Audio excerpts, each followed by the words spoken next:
Item 24.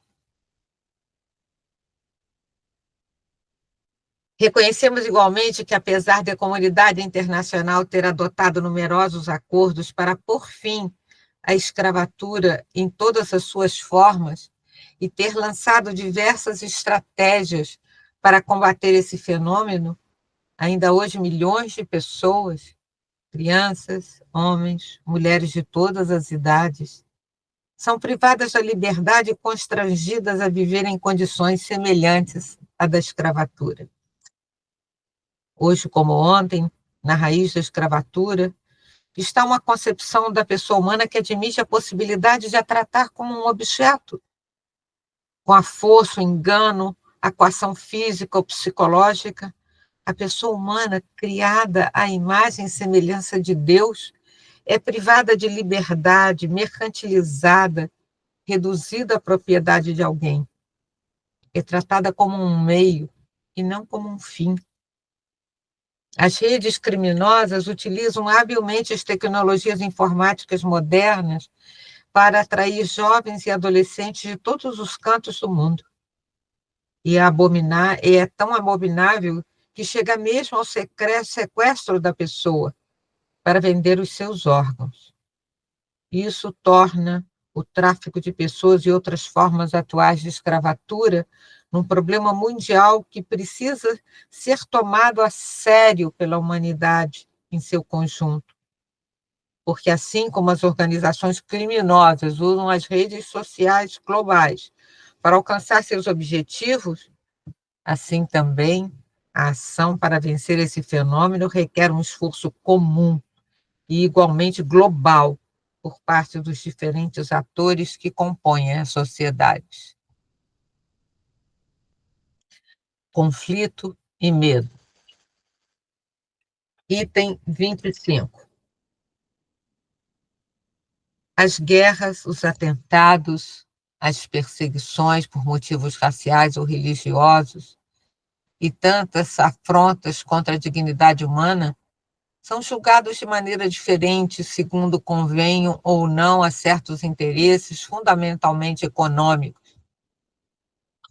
O que é verdade quando convém a uma pessoa poderosa, deixa de o ser quando já não a beneficia.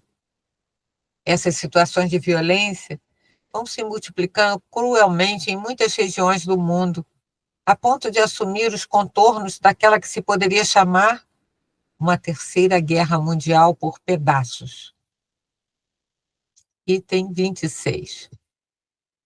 Isso não surpreende se atendermos à falta de horizontes capazes de nos fazer convergir para a unidade, pois em qualquer guerra o que acaba destruído é o próprio projeto de fraternidade, inscrito na vocação da família humana, pelo que toda situação de ameaça alimenta a desconfiança e a retirada.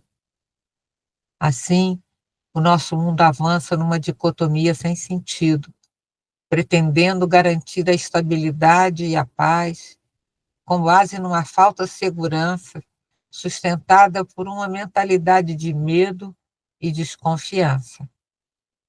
Item 27. Paradoxalmente, existem medos ancestrais que não foram superados pelo progresso tecnológico, mas ainda souberam esconder-se e revigorar-se por detrás de novas tecnologias.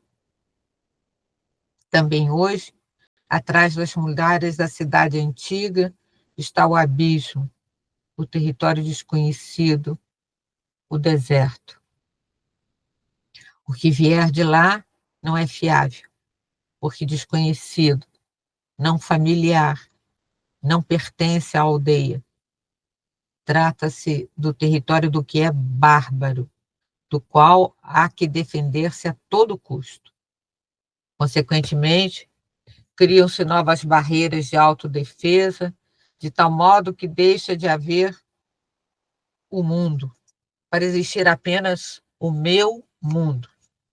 E muitos deixam de ser considerados seres humanos com uma dignidade inalienável, passando a ser apenas os outros. Reaparece a tentação de fazer uma cultura dos muros, de erguer os muros, muros no coração, muros na terra, para impedir esse encontro com outras culturas, com outras pessoas. Quem levanta o mundo, quem constrói o mundo, acabará escravo dentro dos muros que construiu, sem horizontes, porque lhe falta esta alteridade. Item 28. A solidão, os medos e a insegurança de tantas pessoas que se sentem abandonadas pelo sistema fazem com que se crie um terreno fértil para as máfias.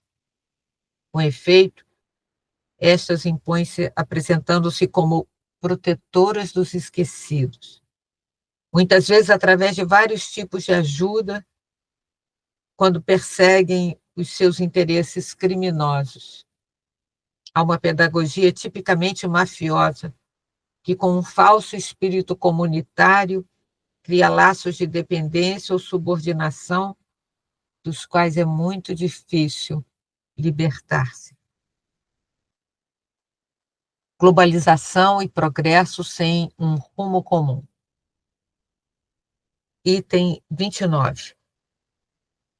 O grande imã Ahmad Al-Tayeb e eu não ignoramos os avanços positivos que se verificaram na ciência, na tecnologia, na medicina, na indústria e no bem-estar, sobretudo nos países desenvolvidos.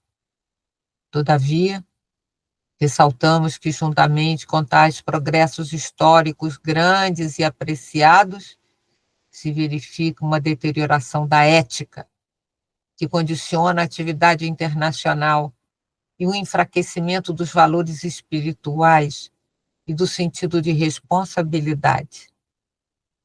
Tudo isso contribui para disseminar uma sensação geral de frustração, solidão e desespero. Nascem focos de tensão e se acumulam armas e munições numa situação mundial dominada pela incerteza, pela decepção, pelo medo do futuro e controlado por míopes interesses econômicos.